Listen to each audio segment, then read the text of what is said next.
ഈശോയിൽ സ്നേഹം നിറഞ്ഞവരെ, പരിശുദ്ധ കന്യകാമറിയത്തെ തിരുസഭ പല തലക്കെട്ടുകൾ നൽകി അംഗീകരിക്കുകയും ആദരിക്കുകയും ചെയ്യുന്നുണ്ട്. അതിലൊരു പ്രധാനപ്പെട്ട തലക്കെട്ടാണ് രണ്ടാം ഹൗവ അല്ലെങ്കിൽ രണ്ടാമത്തെ സ്ത്രീ എന്നുള്ളത്. പരിശുദ്ധ കന്യകാമറിയത്തെ രണ്ടാമത്തെ ഹൗവ അല്ലെങ്കിൽ രണ്ടാമത്തെ സ്ത്രീ എന്ന് വിശേഷിപ്പിക്കുക ദൈവവചനം തന്നെയാണ്. ദൈവവചനത്തെ അടിസ്ഥാനമാക്കി എന്തുകൊണ്ട് ഇപ്രകാരം പരിശുദ്ധ കന്യകാമറിയത്തെ രണ്ടാം ഹൗവ എന്ന് വിളിക്കുന്നു എന്ന് ആണ് നാം ഇന്ന് മനസ്സിലാക്കാനായിട്ട് പരിശ്രമിക്കുക.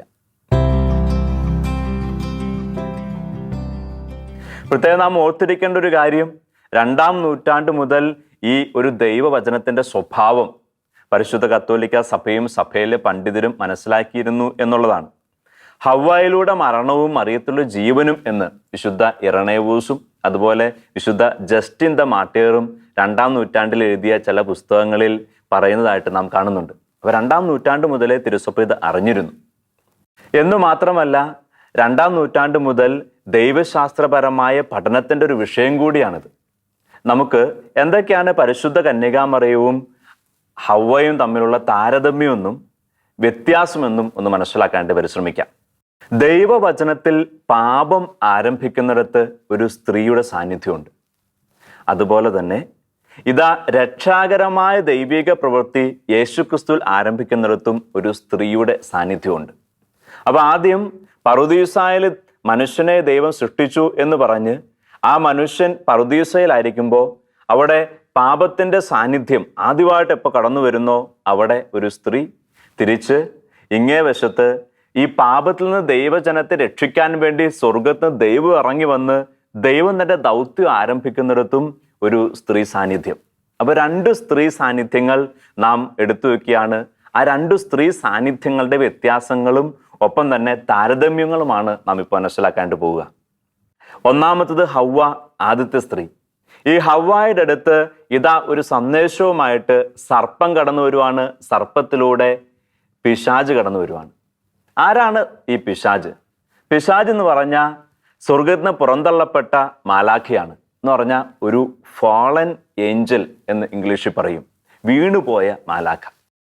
ഈ വീണുപോയ മാലാഖ പിശാചായ അവൻ സർപ്പത്തിന്റെ രൂപത്തിൽ വന്ന് ഇതാ ഹവ്വയോട് സംസാരിക്കുന്നു, ഹവ്വയെ പ്രലോഭിപ്പിക്കുന്നു. അപ്പോൾ പിശാച് വീണുപോയ മാലാഖ ഹവ്വയോട് സംസാരിക്കുന്നു.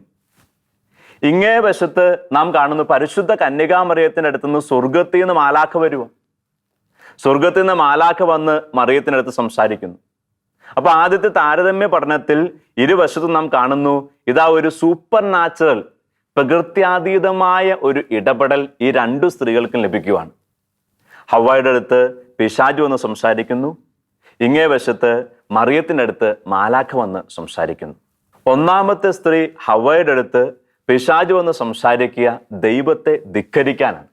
ദൈവം തിന്നരുത് എന്ന് പറഞ്ഞ പഴം അത് ഭക്ഷിച്ചുകൊണ്ട് ദൈവത്തെ പോലെ ആയിത്തീരാൻ സാധിക്കുമെന്ന് ഈ പിശാച് ഹവ്വയോട് പറയുന്നു. പിശാചിന്റെ ആ വാക്കിനോട് ഹവ്വ സമ്മതം മൂളി.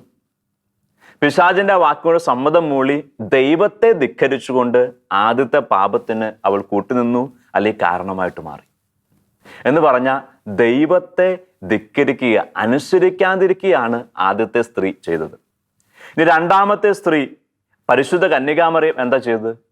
പരിശുദ്ധ കന്യകാമറിയത്തിനടുത്ത് മാലാഖ വന്നു. മാലാഖ വന്നിട്ട് ദൈവത്തിന്റെ ഒരു ഹിതം പറഞ്ഞു കൊടുത്തു. ഇനി ആ ദൈവത്തിന്റെ ഹിതമാകട്ടെ അവളുടെ ബുദ്ധിക്ക് മനസ്സിലാക്കാൻ പറ്റുന്നതിന് അപ്പുറത്തുള്ള കാര്യമാണ്. കന്യകയായി അവൾ ഇതാ ഗർഭിണിയാകാൻ പോകുന്നു.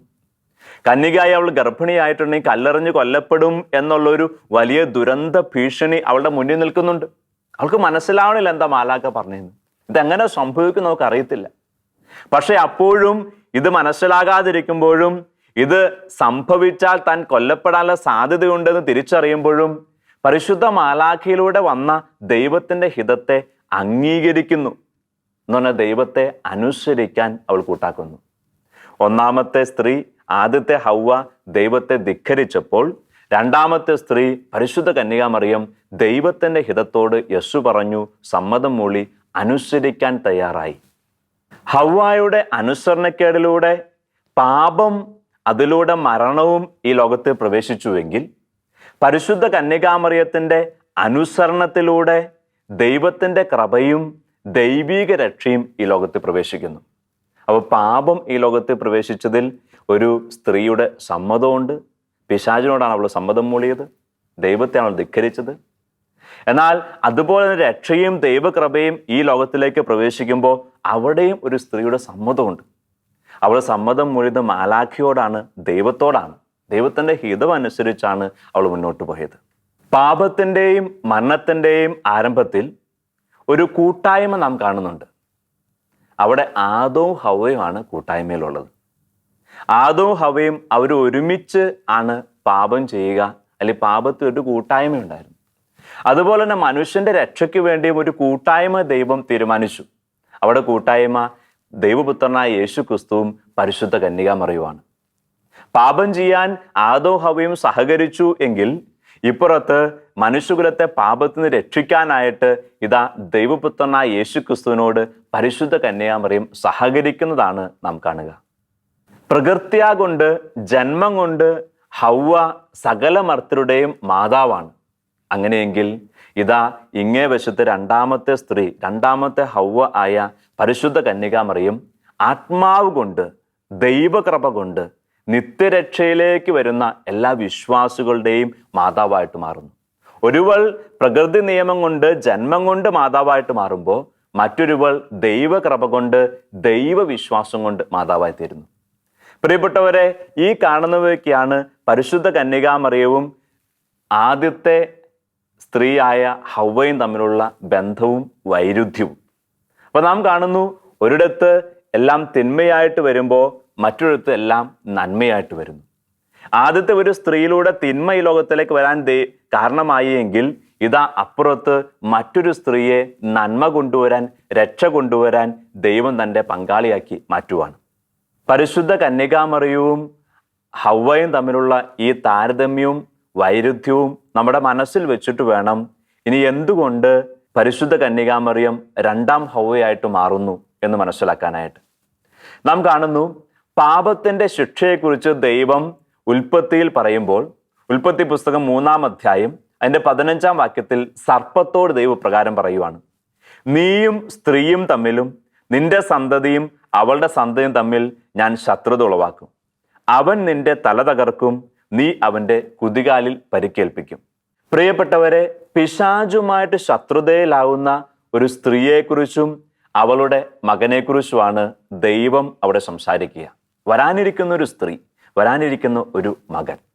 ഇനി ആ സ്ത്രീയുടെ മകൻ നിന്റെ തല തകർക്കും, പിശാചിന്റെ തല തകർക്കും. തല തകർക്കും എന്ന് പറഞ്ഞാൽ അധികാരം തകർക്കുമെന്ന് ദൈവം മുൻകൂട്ടി പ്രഖ്യാപിക്കുന്നു. അങ്ങനെയെങ്കിൽ ആരാണ് ആ സ്ത്രീ, ആരാണ് ആ മകൻ?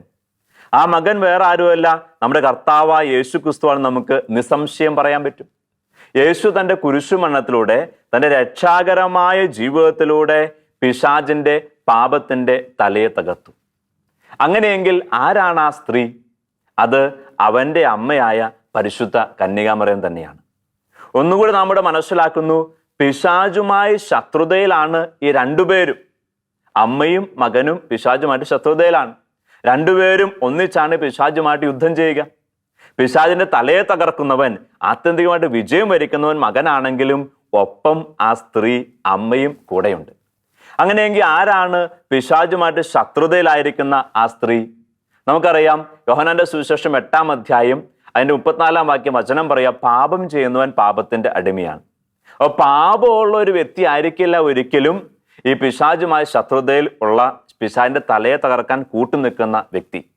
അങ്ങനെയെങ്കിൽ നാം മനസ്സിലാക്കുന്നു, അമലോത്ഭവിയായ, പാപമില്ലാതെ ജനിച്ച പുത്രനായ ദൈവത്തിന്റെ കൂടെ നിന്നവളായ പരിശുദ്ധ കന്യകാമറിയമാണ് ആ സ്ത്രീ. ഈ ഒരു സ്ത്രീയെ സൂചിപ്പിക്കാൻ വേണ്ടിയായിരിക്കണം ദൈവവചനം പല പ്രധാനപ്പെട്ട സന്ദർഭങ്ങളിലും പരിശുദ്ധ കന്യകാമറിയത്തെ സ്ത്രീ എന്ന് വിളിക്കുക.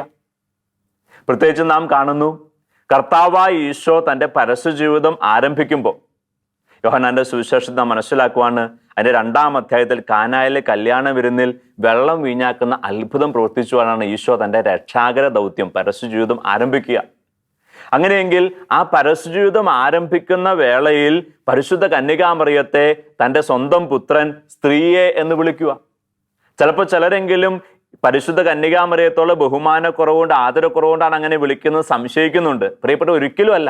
മറിച്ച് അവിടെ തൻ്റെ പരസ്യ ജീവിതം, രക്ഷാകര ദൗത്യം ആരംഭിക്കുമ്പോൾ സ്ത്രീയെ എന്ന് വിളിച്ചുകൊണ്ട് ഈശോ ഓർമ്മിപ്പിക്കുവാണ്, ഇവൾ ആരാണ്? ഇവൾ അന്ന് ദൈവപിതാവ് പറഞ്ഞു വെച്ച ആ സ്ത്രീയാണ്. പിശാചിനെ തലയെ തകർക്കാനായിട്ട് തൻ്റെ കൂടെ നിൽക്കുന്ന രക്ഷാകര ചരിത്രത്തിലെ സഹകാരിയായ സ്ത്രീയാണ് ഇവൾ. ഇവളാണ് രണ്ടാമത്തെ സ്ത്രീ എന്നാണ് അവിടെ ഈശോ പറഞ്ഞു വെക്കുക. അതുപോലെ ഈശോയുടെ പരസ്യജീവിതത്തിന്റെ ഇടയിലൊന്നും പലപ്പോഴും പരിശുദ്ധ കന്യകാമറിയത്തെ നമ്മൾ കാണുന്നില്ല. പക്ഷെ അവസാനം ഈശോ കുരിശുമേ തൂങ്ങി കിടക്കുമ്പോൾ, ഈശോ മരിക്കുമ്പോൾ, ഇതാ ഈ അമ്മ അവിടെ സന്നിഹിതയാണ്. അവിടെ കുരിശു ചുവട്ടിൽ നിൽക്കുമ്പോൾ ഈ രക്ഷാകര ദൗത്യത്തിന്റെ അവസാന പൂർത്തീകരണ ഭാഗത്ത് വീണ്ടും ഈശോ ഓർമ്മിപ്പിക്കുക. എന്താ ഓർമ്മിപ്പിക്കുന്നേ? സ്ത്രീയെ എന്ന് പരിശുദ്ധ കന്യാമറിയത്തെ വിളിച്ചുകൊണ്ട് ഓർമ്മിപ്പിക്കുവാണ്, ഇതാ അന്ന് ദൈവം പറഞ്ഞില്ലേ, ആ സ്ത്രീ ഇവളാണ്. അപ്പൊ പ്രിയപ്പെട്ടവർ, നമുക്ക് മനസ്സിലാക്കാൻ കഴിയും, പാപത്തിന്റെ ആരംഭമായിട്ടൊരു സ്ത്രീ ഉണ്ടെങ്കിൽ ഇതാ രക്ഷയുടെ ആരംഭമായിട്ട് രക്ഷ കൊണ്ടുവരുന്ന ഒരു സ്ത്രീയും ഈ ലോകത്തിലുണ്ട്.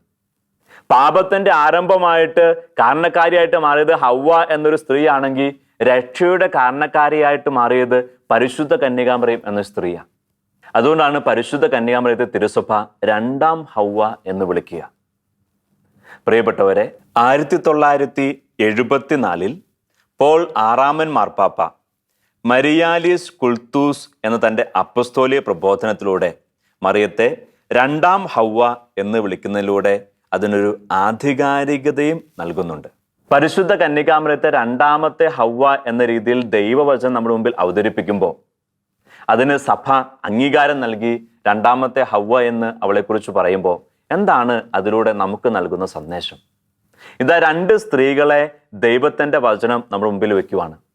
ആദ്യമേ പ്രലോഭനത്തിൽ വീണു പോയവൾ, പാപത്തിന് കാരണമായവൾ. അവളിലൂടെ നാശവും മരണവും ലോകത്തിലേക്ക് വന്നു. രണ്ടാമത് മറ്റൊരു സ്ത്രീയെ ഇതാ ദൈവത്തിൻ്റെ വചനം നമ്മുടെ മുമ്പിൽ വെക്കുവാണ്. അവൾ പ്രലോഭനത്തിൽ വീഴാതെ പ്രലോഭകനെ വീഴ്ത്തി ദൈവത്തോട് ചേർന്ന് നിന്ന് പ്രലോഭകന്റെ മേൽ അവൾ വിജയം നേടി. അങ്ങനെ അവളിലൂടെ രക്ഷയും അനുഗ്രഹവും ഈ ലോകത്തിലേക്ക് വന്നു. രണ്ടുപേരും മനുഷ്യ സ്ത്രീകളാണ് കേട്ടോ. രണ്ടുപേരും മനുഷ്യ സ്ത്രീകളാണ്. പരിശുദ്ധ കന്യകാമറിയം നമുക്കറിയാം ദൈവമൊന്നുമല്ല, അവൾ മനുഷ്യ സ്ത്രീയാണ്. അപ്പോൾ മനുഷ്യരായ നമുക്ക് രണ്ട് സാധ്യതകൾ ദൈവത്തിൻ്റെ വചനം നമ്മുടെ മുമ്പിൽ വെക്കുക. ഒന്നാമത്തത്, പ്രലോഭനത്തിൽ വീണു പോയിട്ട് നമ്മൾ നാശത്തിൻ്റെ പാപത്തിൻ്റെ ഒരു കാരണമായിട്ട് മാറാം. രണ്ടാമത്, പ്രലോഭകനെ ദൈവത്തോട് ചേർന്ന് നിന്ന് വീഴ്ത്തിക്കൊണ്ട് നമുക്ക് രക്ഷയുടെ അനുഗ്രഹത്തിൻ്റെ ഒരു മാധ്യമമായിട്ട് മാറാം.